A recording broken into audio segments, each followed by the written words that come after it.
Hello, welcome to Emerging Motherhood. My name is Enitza. You may have recently seen me on the Tamron Hall Show, and I wanted to just continue that conversation. It was really exciting. Jennie Gage is gonna be on with me. I'm gonna have a conversation with her on Zoom, and because there was a few stories that she was telling that I wanted to hear some more of, and I think it's really interesting how our two stories kind of intertwined. We were both tradwives. We both felt that same, like, since you were a young girl, you knew this was your whole life's mission, was to be a wife and a mother, and then grew up to fulfill that mission, and then grew up to see it also explode, but from like kind of different vantage points. You know, mine definitely took a turn into religion, but I feel like it definitely was started more culturally for me. Whereas Jennie, definitely, she said it seemed like it started more with her faith. So I'm super excited to talk to Jennie. She just has such a great analogy about it. Being a tradwife is like riding in a car with no seatbelt. I love when she said that. It was very impactful. And the only thing I would like to clarify in what I said, I don't think, you would look back on 20 years of raising your children and think, oh, that was so miserable. What I'm talking about, that misery, is the type of regret that's the worst kind of regret to have, an unfulfilled talent inside. Of course, raising your children is beautiful and being a part of their life is amazing. I love that. I have created a life for myself where I still get to be with my kids. So yeah, that is beautiful and amazing. I don't think they're going to think their whole life was a fucking waste, but they're going to have that sense of the deepest kind of regret that I don't think any human wants to face, is an unfulfilled talent or dream or spark inside that you never saw through. Oh, I had that one dream. I had that one wish. And sure, maybe you don't make it onto fucking Broadway, but I bet it'd feel great to take that ballet class or to indulge in those creative outlets that bring fulfillment as a human. Even Alexis, the homemaker, and she even said it, she's not really a trad wife. And she realized, it sounds like she quickly realized, she got married and it started out uneven. He was the breadwinner. She was completely dependent on him. She must have reached some point where she realized, I really need something else. I need a creative outlet. And so she found a way to merge the two, her creative outlet and her motherhood and an income. And she said she's not a trad wife. She's a homemaker. She loves her family. She takes care of them. But if she needs to leave, she can. And I bet you she would. She's got some sense about her, So, and also to touch on the final point that I made on the show, going back to a previous episode of Emerging Motherhood and going back to Brené Brown, who is like a forever inspiration of mine, who her whole career has been teaching about emotions and shame and guilt and vulnerability and just feelings, and how our feelings, how we, live with them, how we operate with our feelings. Control is not love. Control is almost the exact opposite, but it's even worse than an opposite because it disguises itself as the same thing. It is the wolf in sheep's clothing.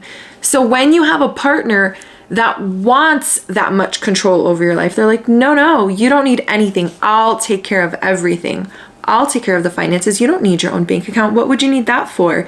It's exactly like when you're a little kid and your parents tell you, if a stranger comes up to you offering you candy or puppies, no, don't go with them. The bad guy doesn't come up to you offering you this life of luxury with vacations and children and all the time in the world to spend with those children and blah. They're not coming to you with this great offer with nothing nefarious behind it. They know that they have you in a spot where they have total control and you are going to be stuck. They are so secure in everything. They've got everybody in life by the balls, and that's the way they like it, because when they want to be done with you, they will, if you're lucky enough to make it to their deathbed. And who knows what they leave you in their will.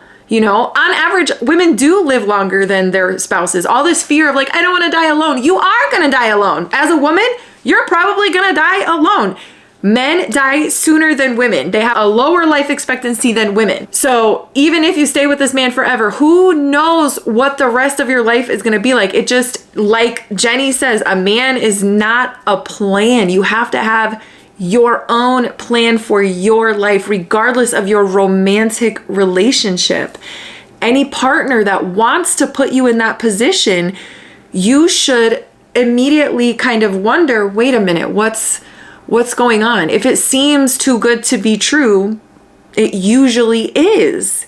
Like, why are we teaching women to forget all natural instinct of survival and just depend on somebody else? But that's not what we teach our boys. Why is that okay for girls and not for boys? Absolutely not. Absolutely not. And I'm so proud to be among the women like Jennie that are out here speaking and not letting the embarrassment take over, not letting the abuse and the ugliness, deter us from being honest about the truth and helping hopefully save other women. So I'm super proud to be on this journey with Jennie and all the other women who call themselves, single mother by choice, ex-Mormon, ex-trad, all of it. I'm so happy to be on this team. So I'm excited to talk to Jennie and see what she has to say. And I am excited to keep the podcast going. Thank you for sticking here with me. Yeah, so let's talk to Jennie. Jennie. Okay, how do you pronounce your first name? Is it Enitza, like pizza? She said it right once. It was making me, every time I rewatch that little segment, I'm like, oh my gosh, I cringe every time. So I'm like, oh, but it's okay, whatever. You did great. You're so sparkly on the show. Oh, you did so good. Gosh, I love your a man is not a plan and the seatbelt analogy. Thanks. So many women talk about like, well, my husband would, they really, I cannot stand my husband would never leave me. So that pisses me off more than anything else on social media. And like every single morning I wake up like half an hour before my partner, Kevin. And he's like, I can always hear you like grunting in bed. You're like, oh, shut up. Because first I go to my TikTok and see, is there anything that I need to mitigate? Are there any like I have stalkers and death threats and I have people who are like hating on each other. So I always go to TikTok first. And yeah, that's the comment that gets me riled up the most. Like people will write long paragraphs on, I'm with the love of my life. And he's so perfect. And I've been a mom now for 10 years. Yeah, like, honey, wake up. If it sounds too good to be true, it probably is. Like, I don't know. Okay, but you were telling a story and then she kind of cut you off, like your sis, like you were the embarrassment. Because I know what you're talking about. That's exactly why I put my stuff out on social media was like, I don't want other women to feel embarrassed. I understand it.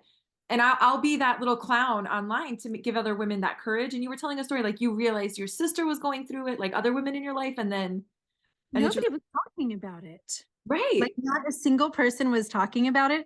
So first of all, when I got divorced 24 years into my marriage, I don't know about like how sheltered your community was, but I had grown up in Utah and Arizona in all Mormon communities where like if somebody got divorced, you never heard about it. It was very much under the table.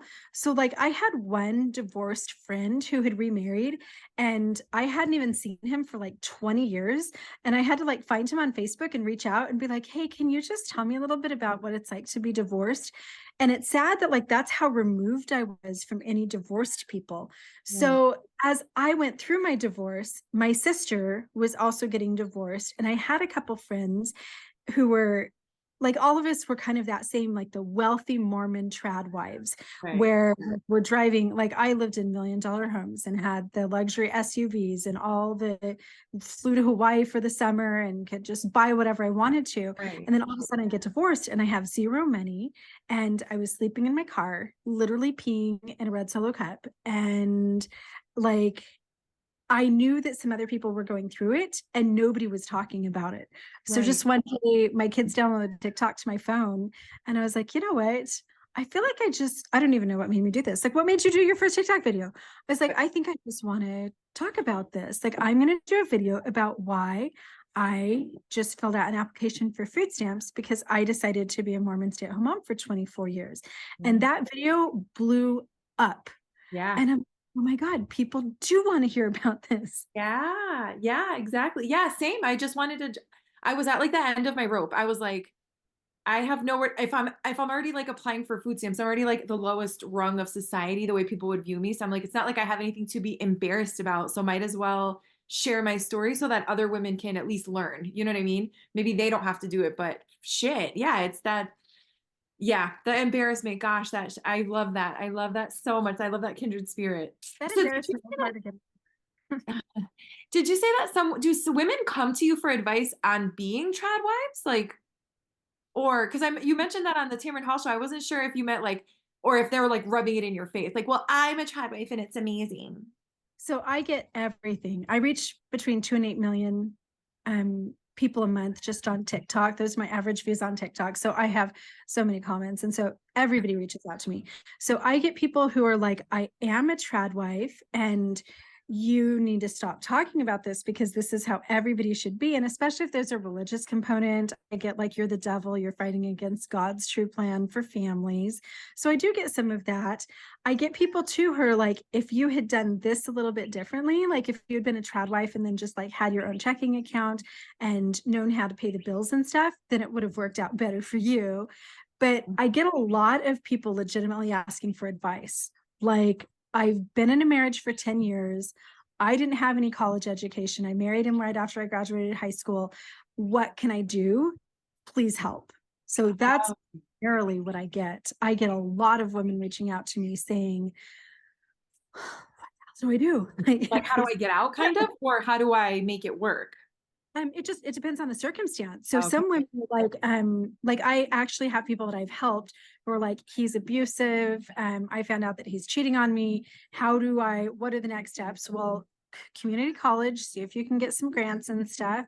Let's work on what's the most economically sound thing for you to do while still raising 3 kids so that you can make fast money. That may not be your dream job, but yeah, I've actually helped some people escape bad marriages, but then like my marriage is good, but I'm afraid, what if it's not in 10 years? And then I'm like, you, Jennie. You know? Yeah. Oh, good. Okay. That's good. Is that kind of the seatbelt that you were talking about? Because you said that you're not anti-trad wife, which it's funny because I'm like, I feel like I'm so anti-trad wife. I'm like, please don't get married. Don't do it.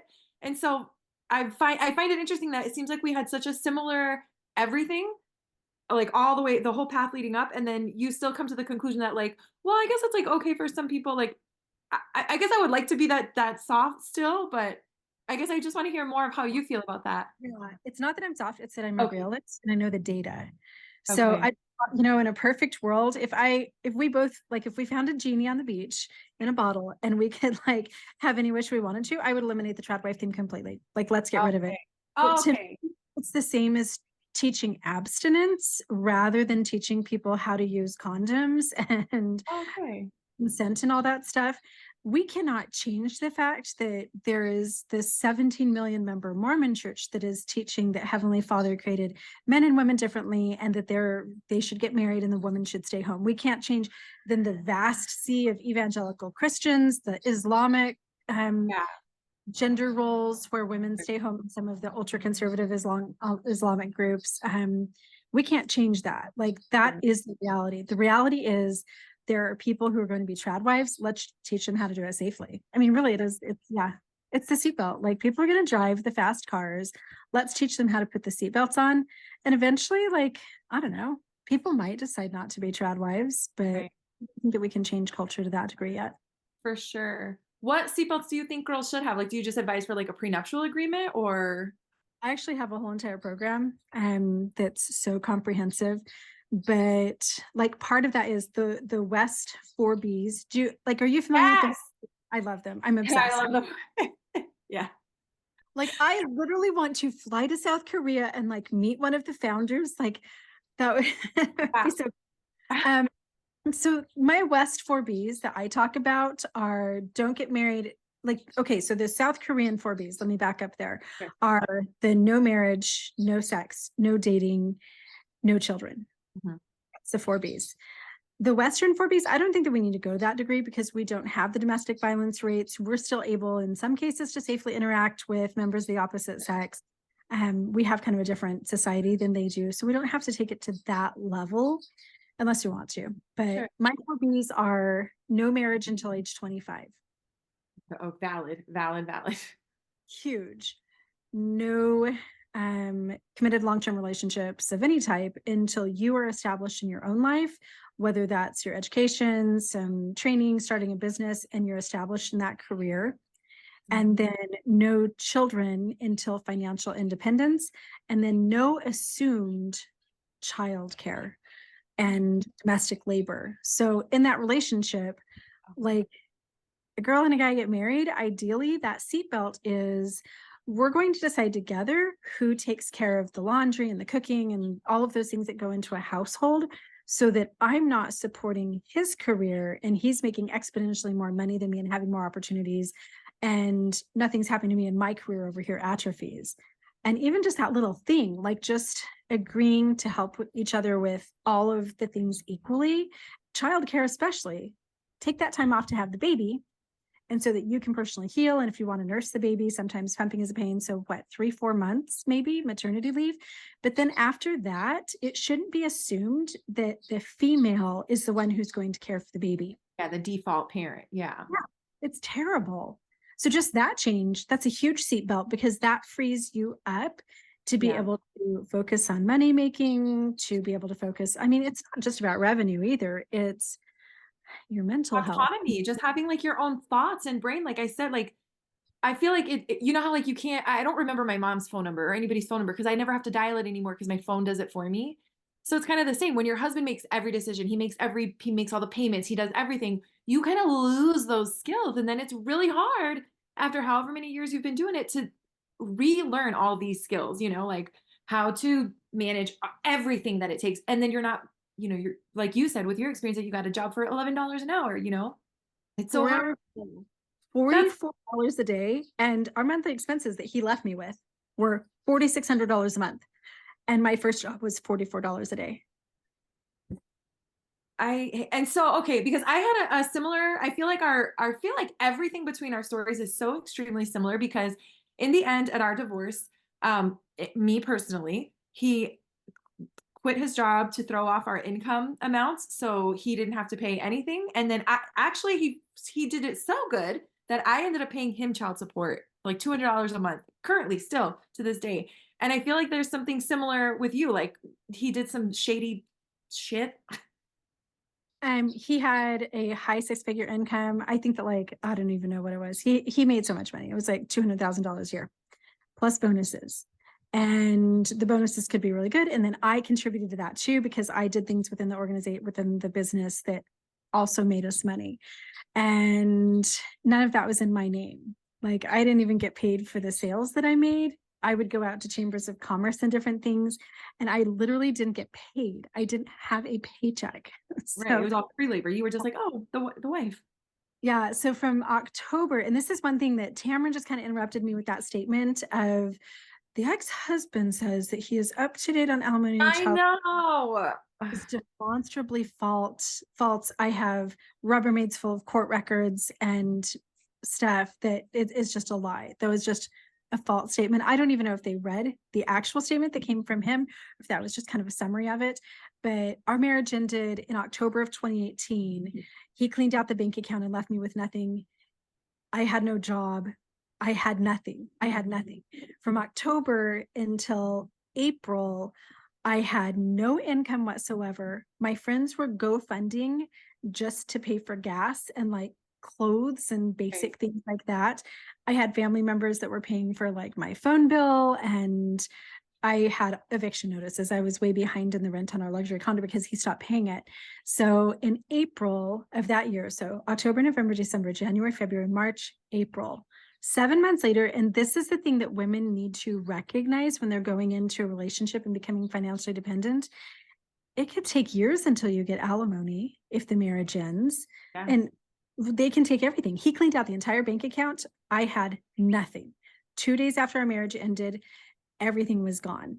So April of that year, we finally had emergency orders through the court. And he had a wage garnishment of $3,086 for that first alimony payment. And it was alimony and child support combined for $3,086.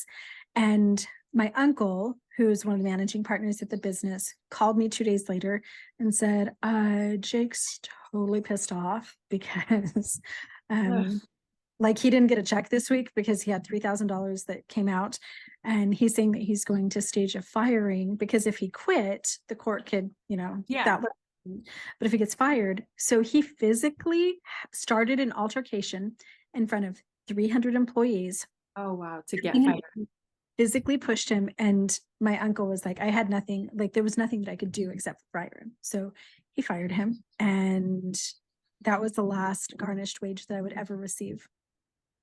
Wow. And so So how does he avoid it now? He just pretends to not work or? yeah, so then he didn't have a job. So from April until the divorce finalized in August. So April, May, June, July, August. Oh, he just Um, lived off of all the money that he cleaned out of the accounts, basically. he hid money, and I couldn't afford a good attorney. I couldn't afford the forensic accountants. I couldn't afford all the things that I needed.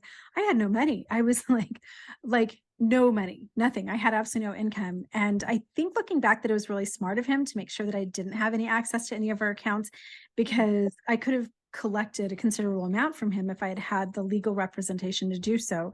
So our divorce finalizes in August. He paid alimony and child support, which moving forward at that point he didn't have a job. So he's like, I can't I can't afford the $3,000 a month. We whittled it down to $21.65 a month with alimony and child support combined. And he paid that the first month, but then the next month he just didn't pay it. And I think he was kind of waiting to see what the court did.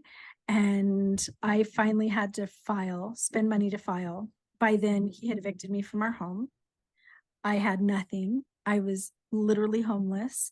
And we go to court, and I'm like, yeah, me and my kids are homeless. I'm sleeping in my car.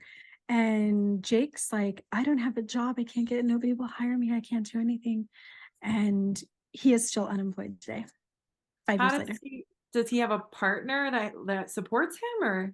He moved in with one of the women that he was cheating on me with towards the end of our marriage, and he lives in her house. How adorable. I love that. Wow, I cannot stand. It's so amazing. Exactly the same. He quit his job. He found a woman that will support him and live with him, and that's exactly our. Wow, that's wild. It's amazing. When So women ask me about that little aspect, like people want to know the details, like how exactly did he keep from paying? Those details, they're important, but they don't matter. If sure. you have an ex-partner who doesn't want to support you and the kids, they will find every way in the world. Like my favorite thing that he did was his mom was in a nursing home in Texas. He drove to Texas, pulls her out of the nursing home, moves her in with him for 10 months. So then every time we go to court, and he's like $19,000 behind, $22,000 behind, and just grows and grows and grows. Every time we go to court to try to enforce, he's like in tears. He's like, my 82-year-old mother has Alzheimer's and dementia. She can't even pour herself a glass of water. I can't leave the home because I'm caretaking for her. I can't have a job. I can't pay alimony and child support. And the female judge in one of our court hearings, like she had tears in her eyes. I swear to God, she looked so sympathetic towards him, and I looked like the psycho bitch. I'm like, give me the money, show me the money, baby. Right. Compassion. So as soon as she made some of that amount go away, the judge did. 2 weeks later, my little son Brody is up at Dad's house. We go get him. He comes home and he's like, hey, Grandma Lorene's moving back to Texas into the nursing home. And she did. How cute. As soon as he gets a ruling, I don't need you anymore. Everybody is just a tool in their life. Everybody is just a tool for their. Are there red flags that you feel like you missed looking back now? Like when you look at your whole marriage or you look at how it happened, like, are you like, shit, I knew it. Like if looking back now, it makes sense. It's all one giant red flag. Red flag Ah, number one. I did not know him. We knew each other for 6 weeks from the beginning of the first time we met until our Mormon bishop told us that we had to get married. We did not know each other at all. So that's a huge, huge, huge red flag. One thing that I tell my followers all the time is that he wasn't really transparent about his past. Like, when you're getting to know somebody and they tell you everything, like where they grew up and like what sports they were in, he was really kind of this cool guy, and he was really like aloof, and he didn't tell me anything about anything. And that's because he was hiding a crazy past. Like he would just say, oh, my past isn't my past. Like I don't remember about my childhood. His parents were batshit crazy. Everything was a disaster. Oh, yeah, he's just hiding it all. He was very controlling and very specific in the beginning. Like we only knew each other for 6 weeks, but little things like, I really liked the skirt that you had on our last date. I don't love this one as much. You should wear that one more and this one less. Wow. Control issues even before we were married and moved in together. Like you know that I'm the one who's going to handle all the money. And that just seemed normal to me. Like, I'm a Yeah. Mormon mom. He was definitely, do you know Dr. Romney? Yes. Oh my God. Yes. Yes. Yes. So Yeah, you do feel like there's some narcissism, right? Because I feel like the two go hand in hand. It's so hard to talk about traditional and not talk about the domestic abuse side, like the dark side of it. Because there's another thing you said that you learned very quickly that you had to be everything that a man wanted from, pretty, you had to learn how to do all the things they want from being pretty to into the bedroom. And, I talk a lot about that in my experience that there was a lot of sexual ugliness that was going on that I was being pushed into. And I feel like all these men are like, there's just, they do all this darkness. They do all these things in darkness to keep you embarrassed, to keep that embarrassment going and keep you covered in shame. the system's created that though. Like my Mormon husband, in this very patriarchal, very it's the wife's duty to be there and show up for the man in every way possible. Like he was just living out that system. I don't even blame Jake for the life that we Oh, live together. He was walking out our culture. He was sure. just one cog in this giant machine that's very toxic. And like sometimes that was harmful, but sometimes it was just annoying and just deprived me of my own freedom and autonomy. I think that that's one of the most toxic things in the whole trad wife and trad dad circumstance is that you have to live out this very one size fits all thing. And as the trad wife, you are the product that you're selling to the man in order to support yourself. So a lot of my friends growing up who were not Mormon and they weren't like on our trad wife track, our super trad wife track. A lot of my non-Mormon friends, they were planning for the life that they wanted and then making decisions and getting to work on building that life. So, I don't want to be a broke bum. So starting like in middle school, elementary school, you're really focusing on your grades, Yeah. focusing on having like the courses that you want for your future career in high school, and then making sure that you get yourself into the best college, that you either have the parents that can support you or the scholarships, and just working and getting experience. Like I had friends that were doing congressional internships because they knew that they wanted to go into political science, they wanted a career in this or that or whatever. And the amount of work that you're able to put into your future is how much you're going to get out of your future. If you want the nice cars and the nice stuff, you've got to work. For me as a trad wife, my product and my work was me. It Yeah. was, if I want to have a life of a little bit of financial stability, even like, I don't know, I guess financial privilege in a lot of ways, then the product that I'm selling on, it's not my intellect, it's not my degree, it's not the internships or the career experience, it's my pretty face. Yeah. It's the long glowing blonde hair, it's the bleach white teeth and my little dimples and my blue eyes and the tan legs and the stick skinny borderline eating disorder body. And then things that men look for, like the cooking skills and the decorating and just being there, like the little yellow lab, like, oh, what do you what do you want to do today, cute man? That was the product that I was selling, and my success in life depended upon whether or not I was somebody who could attract that man. Yeah. And it's ridiculous. Yeah. Yeah, yeah, especially yeah. And I think that's why there's such a statistic that women when they get older and get ill, they get left. Women with cancer diagnoses, they're left and having to figure out life now by themselves because you don't serve him anymore. You're of no service anymore. You've lost all your worth to them. You can't cook, you can't clean, you're sick. Get rid of you and get a new one. And I don't know. It just feels so horrible to realize you're so replaceable to somebody that you're giving your heart and soul, and then you come to find out you're so just disposable to them. Like that's a horrible, horrible, horrible feeling. And it's because you're a product. I mean, we Yeah. really are, like, we're objectified. Trad wives are just an object. Yes. They are.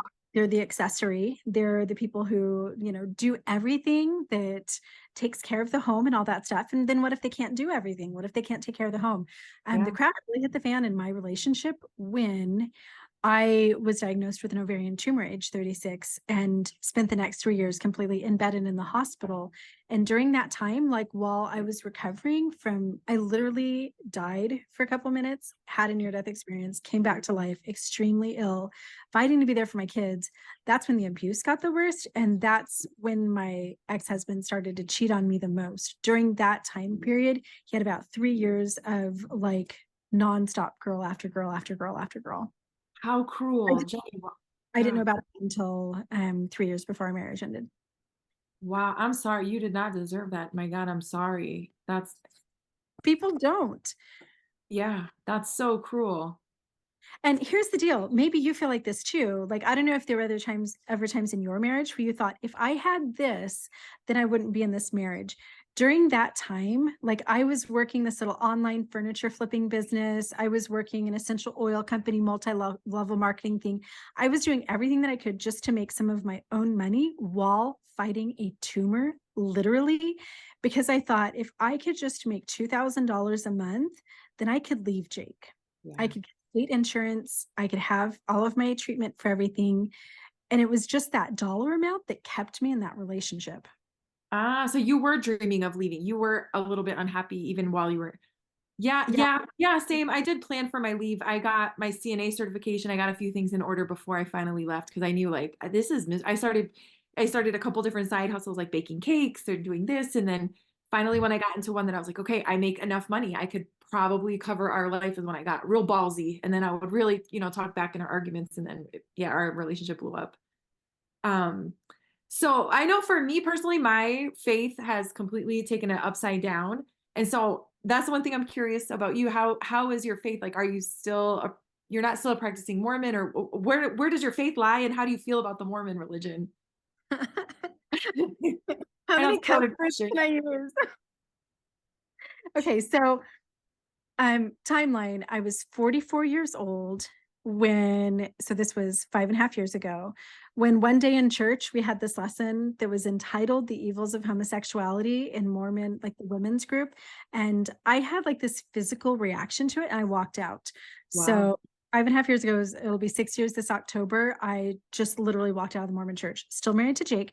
So I actually texted him like from the back of the church and I was like, so we need to get the kids and leave. Meet me by the drinking fountain. So Jake meets me by the drinking fountain. I'm like, honey, we cannot raise our kids in this church.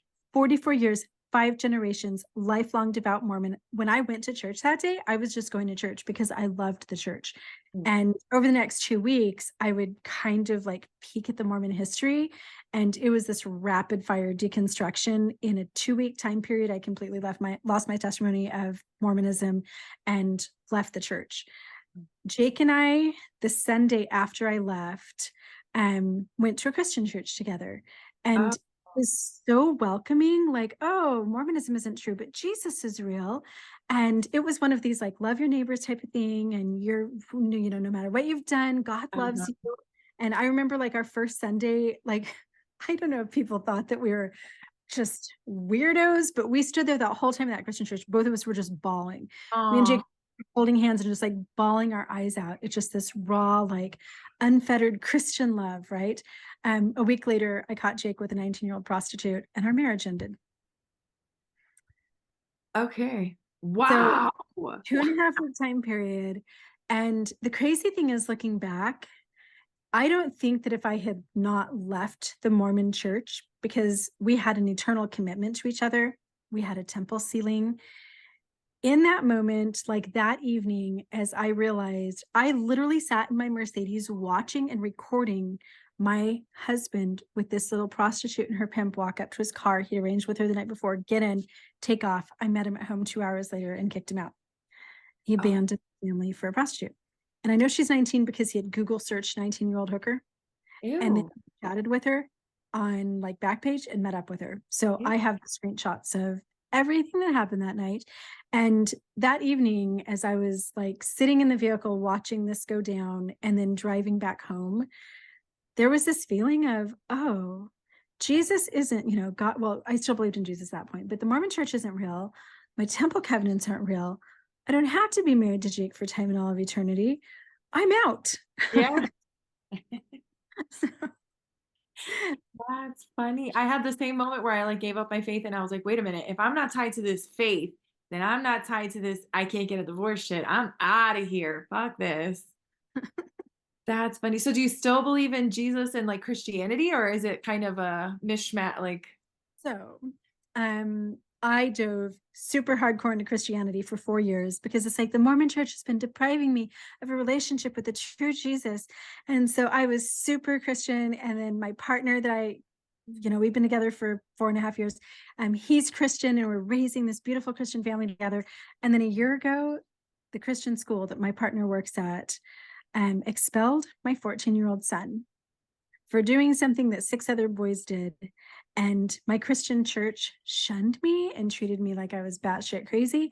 And it's like, I was already kind of peeling away from the Bible anyway. When I actually started diving into it and reading it, it's like, this is no better than Mormonism. And I don't really want this in my home. yeah, no. So I had a clean breakup with Jesus February a year ago, and I'm now an agnostic atheist. So Okay, I'm with you on that. That's so funny. Yeah, that's where my faith has taken me. It's just, I just don't think it's, yeah, it just sounds like a book of rules. Everything is just rules, rules, rules. Women are the worst. We're the reason for everything's bad, and we don't have any identity. We're not allowed to talk, blah, blah, blah, blah, blah. And I'm like, okay, this all sounds like bullshit.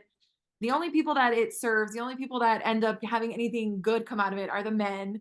Like, fuck all this. Yeah, that's so funny. for so many years. Weren't you fine with that? I was fine with the men being in charge of everything because Yeah. God is a man and Jesus is a man. And like all of the people, Moses was a man. These men, like God obviously doesn't speak to women. Mhm. And you just get to a point where it's like, I'm sick of the men. And I don't, Yeah. for me, like, okay, I lived my life like this and it was fine and now I'm done with it. But what I don't want is for this to carry over into the next generation. I Yeah. have 2 daughters and 2 stepdaughters. I have a grandchild. I do not want one more female in my family to be in the grips of this Christian Absolutely. patriarchy. So Absolutely. Yeah, it's like my life's mission. Until my last breath. Yep, with my last breath, I will be saying, no, it's not work, protect yourself, guard your heart, love yourself first. You matter, put yourself first. All these things matter. You said, Tamron mentioned it on the show that you mentioned in an article that, you've never been more broken, but you've also never been happier. Can you talk about your happiness? Like how your life is so much better now? Like, let's give you a chance to brag about your life.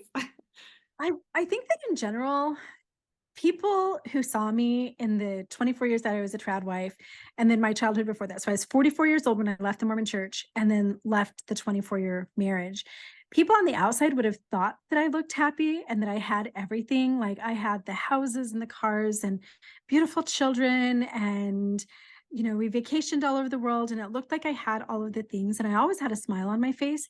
And I have 11 diaries full from the time I was age 8 of how much I was unhappy, depressed, anxious, felt like I was a robot walking through my own life. And really what I'm describing is somebody who's dissociated and is being forced to live a life that's not necessarily authentic for them. Sure. That's really stressful without the right amounts of support and with a lot of guilt piled on top of everything.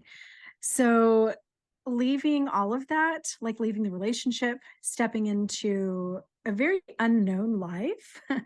It's funny how that I have less now than I've ever had. I don't have the houses. I've had constant housing instability. I've constantly dealt with health challenges and financial challenges and so many other things. But I am literally so happy every single day that it's bizarre. Like, to the point that like, I just can't believe it. Like just a little while ago, I was sitting out here in my backyard in Tucson, Arizona in the sunshine. I'm proofreading and editing an article for a friend that just dropped about an hour ago. And I feel like I'm living a life of so much purpose where I don't have the big community of Mormon people around me anymore, but the people that are in my life love me. Like they don't think I'm crazy. They love the things about me that make me me. I have a partnership that in every way has that seatbelt on. So Kevin and I are not legally married. We had a commitment ceremony because he works in a Christian school. So we had to have the church wedding, but we filed as domestic partners. We have total separation of money. We have a his, mine, and ours bank account. And I work with purpose and passion on things that I enjoy doing. I'm still trying to recover my finances at age almost 50, still not knowing exactly how to break beyond the slightly above minimum wage income.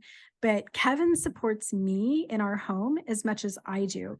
And having the ability to like sit down as we blended our families and decide who is going to drive the kids to school. He does all of my laundry. He folds all of my socks. My panties are in my drawer ready for me at the end of the day. Like he does all of that stuff. We share the cooking, we share responsibilities. The kids actually turn to him as a mom much more than they do me. I'm more behind the scenes, the financial strategizing. I actually probably have more dad roles in our home than Kevin does. And it's funny, like just living that authentic life, having the safety around my relationships, having people in my life that are truly connected to me and that love me for who I am. I don't know, like, I don't even say that I'm happier than I've ever been before. I talk about it in this way. I'm happy for the first time in my life. Oh, Jennie, I love that. That's beautiful. And that's Man, I get that. Like I truly was never happy before. Yeah. Oh, that's so beautiful. Jennie, you have such a beautiful and such a powerful story. I was so honored to be with you on the Tamron Hall Show. Truly, when I was like, I'm pretty sure it's that woman. I see her on TikTok all the time because, they didn't tell me everybody's exact name. So I was like, I'm pretty sure it's her. I'm pretty sure. And then when I saw you, I was like, yeah, I love her. I wish they would have told us like who each other was. So first of all, like the few weeks before, they said that I was going to be the only ex-trad, and they just told me like the day before. And it's like once I got on the, once my live feed was up and everything, it's like I wish that they had told me who I was on with so that we could introduce ourselves to each other and check each other out a little bit more. Yeah. You know what's funny? I was getting hair and makeup with the girl, Alexis, the one that had like the little gold dress, the one that said she was like a homemaker, not really a trad wife. Yeah. Which I like. I mean, she kind of reinforces what we're saying. She's not subservient. She's not, it sounds like she quickly realized like she was married. He had all the power, all the money and everything. And she quickly realized and then needed a creative outlet and started to and now she's got her own money and stuff. Like, I don't know. Her story sounded really interesting, but we were getting hair and makeup at the same time. And I assumed that her content was satire. I didn't understand that she was making that stuff for real. So while we're getting hair and makeup, they were showing her stuff on the camera. And I had an aunt with me and I was like, oh, look. And I was like, oh, that was so funny. And I'm like shooting it off with her thinking it was funny. And I didn't realize that that was her true content. I was like, oh, it just seemed so silly to make paper and crayons. Like, but I get it. It's her thing. It's her content. I get it. But I don't know. That was just a funny moment. And right after Tamron read the thing when she went to commercial break, she said it to the producer. She's like, why did I have to read that? She didn't say anything. What was the point of that? And I just know if I was in your position, I would have been so angry that this is my moment to be on a talk show on TV. This is me talking about my story. And then she interrupted you to give his stupid statement. Shut up. Nobody wants to hear from him. I've had some backlash from followers. Like I've had people unfollow. I had angry messages across all my social medias about I'm a scam. You? Yeah, about you're a scam and you're lying about all this stuff, because I've spent the past 5 years with the Divorce Care podcast originally, and then my social medias with TikTok, Instagram, YouTube, carefully documenting my ex-trad wife life. And a lot of that revolves around the fact that my ex-husband didn't pay anything, left us destitute, evicted me from my home, took my car and all of that stuff, which I have carefully documented. So in that one statement, I had followers and people who've been with me for years who are like, oh, the husband says that that's all a lie. So it really did. It's caused a downtick in some of my views. And I had some really angry messages and comments from people after that show that like, you're just scamming people on TikTok. It's all fake. No. So, well, that's why I wanted to have another opportunity to talk and just kind of, because it was so quick and it was so blah, blah, blah, blah, blah, and just like little spurts of words. And I'm like, it felt so rushed. I wanted to. It was really, our segment had like a little bit more time to kind of develop like beginning, middle, end of like the whole trad life story, because I think that you have so much insight into, like, both of us were those women in the beginning. Both of us, young 20 somethings who like, I'm going to take care of the babies and make the home beautiful and do all this stuff. And then we're going to live happily ever after. And we're going to vacation in the Bahamas together on his retirement plan. And neither one of us expected in the middle of our life to be like, this is over. Yeah, and start over. Here you go, as a 40-something-year-old woman with children. Good luck. Yeah. And that's the worst, because when these marriages are ending, like the trad wife marriages are statistically ending at 20 years in. And that's when you have kids in college, you have high school kids who have a lot of expenses. Like it would actually be easier with the toddlers, and all you have is like formula, diapers, a little bit of preschool, than to have, I had 4 children, 2 in college and 2 at home when my husband abandoned us. So. Wow. Yeah. Yeah. You know what? It was a friend of mine that got divorced after 17 years that made me decide at 10. I was like, I'm not going to go 17. If she did it, I'm shit. I was like, she was like our mentors. They were older Christians in the church, and they mentored us and blah, blah, blah. So I was like, oh, hell no. That's the woman that was telling me to stay married, and she left. No fucking way. So God, thank God for the women that have spoken out. Well, we got to listen to it. Yeah, exactly. I'll let you get back to your day. Thank you I really do appreciate you squeezing me in. I understand it was like And I'm so sorry. I had this other work call that I could not get off at all. So I am so sorry to leave you hanging there for like 20 You are more. so fun. I appreciate your time so much. I am an instant fan, instant follower. I love you so much. Love that. Okay, I'll talk to you soon. Thank you. Have a great day. Absolutely. You too. Bye. Thank you for watching. Thank you for being with me here on Emerging Motherhood. Please like and subscribe to the channel. So Jennie is on TikTok. She is on Instagram. I'll have all her links below. That conversation with Jennie was just so filling and inspiring. I love when women speak their truth and speak loudly. And I love that we are showing up for each other in these great, huge ways. So I leave you with this quote by Marianne Williamson. Our deepest fear is not that we are inadequate. Our deepest fear is that we are powerful beyond measure. It is our light, not our darkness, that most frightens us. We ask ourselves, who am I to be brilliant, gorgeous, talented, fabulous? Actually, who are you not to be? You are a child of God. Your playing small does not serve the world. There is nothing enlightened about shrinking so that other people won't feel insecure around you. We are all meant to shine as children do. We were born to make manifest the glory of God that is within us. It's not just in some of us, it's in everyone. And as we let our own light shine, we unconsciously give other people permission to do the same. As we are liberated from our own fear, our presence automatically liberates others. Do not shrink yourself for anyone else. Do not give up your dreams for anyone else. Do not hide and sit in the box that society and the people around you want you to sit in. This is your life, and you make it what you want it to be. I love you so much. Please join me next time again here. Thank you.